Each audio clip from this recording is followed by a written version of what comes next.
President Volodymyr Zelensky recently changed his stance on peace talks with Russia. According to Politico, the Ukrainian president agreed that peace talks can begin with Russian President Vladimir Putin still in power.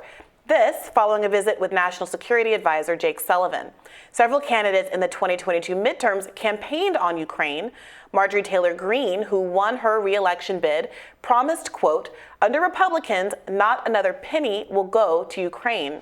According to Alexei Goncharenko, a member of the European Solidarity Party in Ukraine, Ukrainians are welcoming the early results of the midterm elections, happy with the defeat of some of the more right-leaning isolationist candidates by candidates who have supported U.S. assistance to Ukraine. Joining us now to discuss how the midterm results could impact U.S. policy on the Ukraine-Russia conflict is Executive Vice President at the Quincy Institute for Responsible Statecraft, Dr. Trita Parsi. Welcome.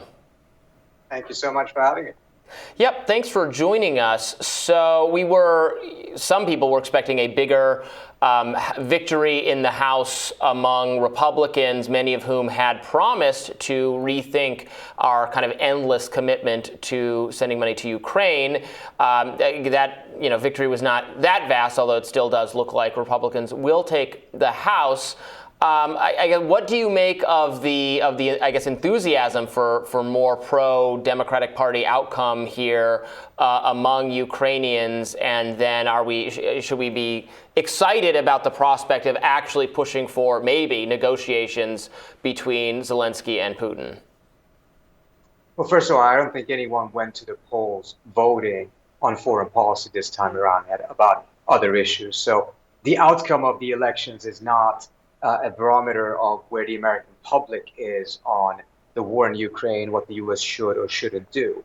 Polls have shown quite clearly that the public wants to see more diplomacy. There is definitely support for Ukraine, but it's not endless and it's not without questions. What I think we're seeing right now is that the White House actually has been pursuing the very same things that the progressives in that by now infamous or perhaps visionary CPC letter called for, which is to actually see more diplomacy, get towards some form of realistic framework to put an end to this war, and also having direct Russia-US contacts. And it turns out that the White House is actually pursuing exactly what the CPC was asking for, and that I think makes some of those who were so critical of the letter look rather strange. Yeah, Dr. Parsi, what is going on there? We've covered this extensively. The blow-up over the letter was bizarre. Do you think this kind of new news that negotiations are in progress is because of some of the backlash to the letter? Do you think the backlash to the letter was because these talks were already planned, but for some reason they didn't want that to be open knowledge? What do you see the relationship being there? Well, I think the fact that the letter came out is a key reason as to why the White House came clean about the fact that it's actually engaging in diplomacy. It became clear to the White House, I believe, that their pursuit of diplomacy was a good thing and that the public would actually welcome it. And in fact, if they weren't coming out with it, they may actually be paying a cost because people were starting to get frustrated at what appeared to be a lack of diplomacy.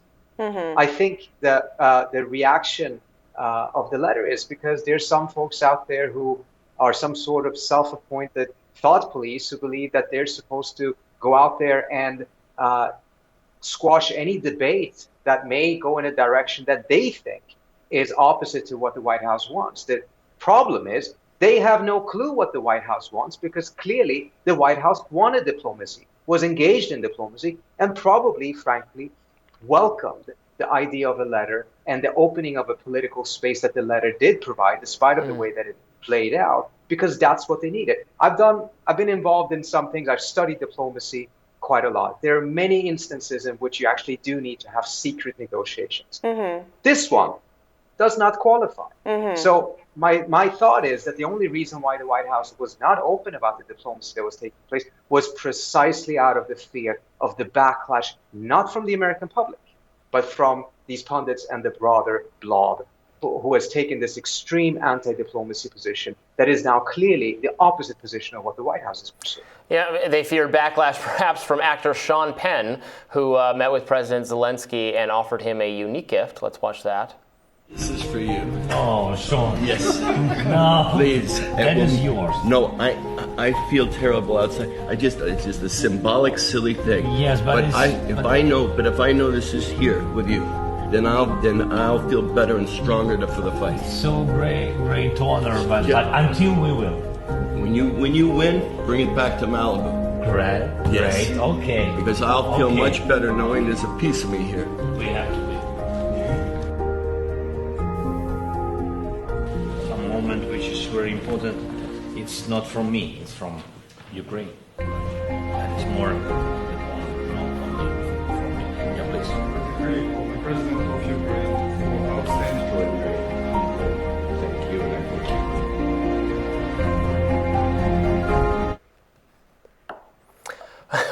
With that level of like over the top support for continuing the war effort until I suppose a preposterous thing that won't happen, the utter defeat of Russia and the overthrow of Vladimir Putin, you can see why there's cultural pressure, I think, exactly like what you were saying, for continuing with the no negotiation, the hard line kind of position.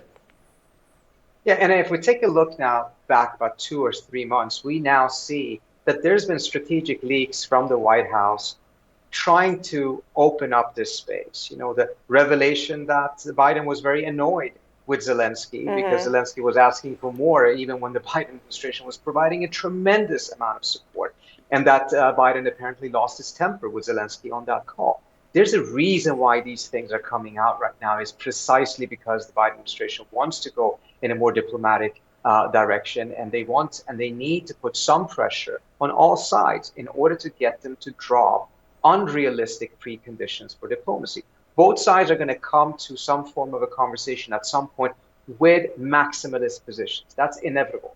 What you need to avoid is the preconditions that make diplomacy impossible. And we have now seen, and the White House itself has revealed, that they have put some pressure on the Ukrainians to drop their unrealistic demands, their preconditions that would ensure that there's no diplomacy. I assume similar things have been done with the Russians as well, because the signals coming out of Russia are also a bit different. Dr. Parsi, this is what is so very confusing to me, though.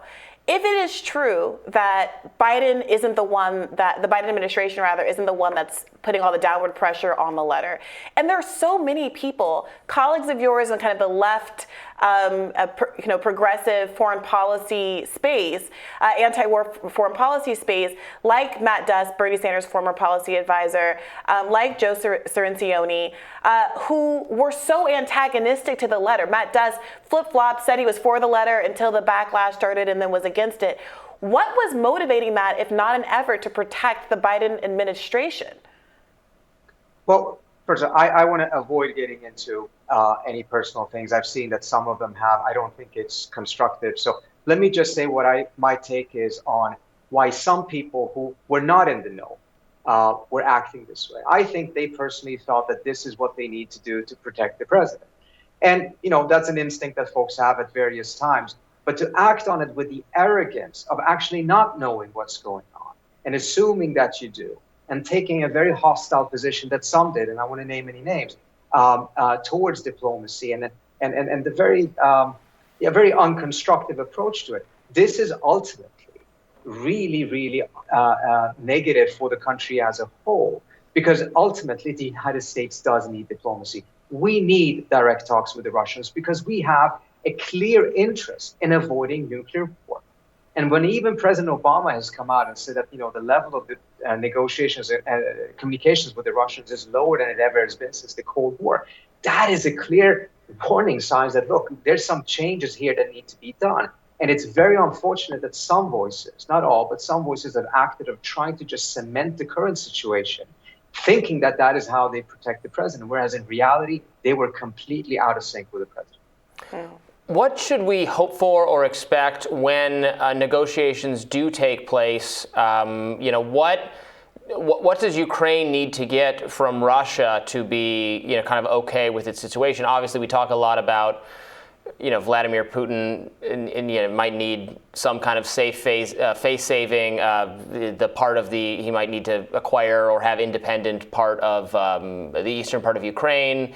But what are the Ukrainians going to be comfortable with, so they don't feel like they're about to be invaded again when the dust settles and the Russian military gets rebuilt? If Russia really doesn't want Ukraine to join NATO, okay, but is there going to have to be some kind of security or protective agreement from the U.S. or other European nations? So some of these things will come out of the dynamics of diplomacy. It's impossible to completely predict that ahead of time. And I think this is part of the misunderstanding that appears to exist in some quarters about diplomacy. Diplomacy is not going there with a finished proposal and just put it on the table and say, leave it or take it, take it or leave it. There are dynamics in that will come out that may, bring us to a point that is not the one that either side necessarily predicted would happen or had any particular preference for or against. The issue is that some of these things we don't actually know until real conversations begin. And that's why it's so dangerous if talks are not taking place, because so much about diplomacy is actually to collect intelligence on where the other side is on various issues. Are they cracking on some things? How do they see their situation? How can you influence how they see their situation? Not all of it is just about where the line or the border is going to be drawn. So much more goes into diplomacy, and not having enough of it is to the detriment of all of us, particularly the United States, because we have a clear interest in making sure that this conflict comes to an end in the right way, of course, but it nevertheless has to come to an end. Mm-hmm. Thank you so much for that, Dr. Parsi. Thank you so much for having me. We'll have more Rising for you after this.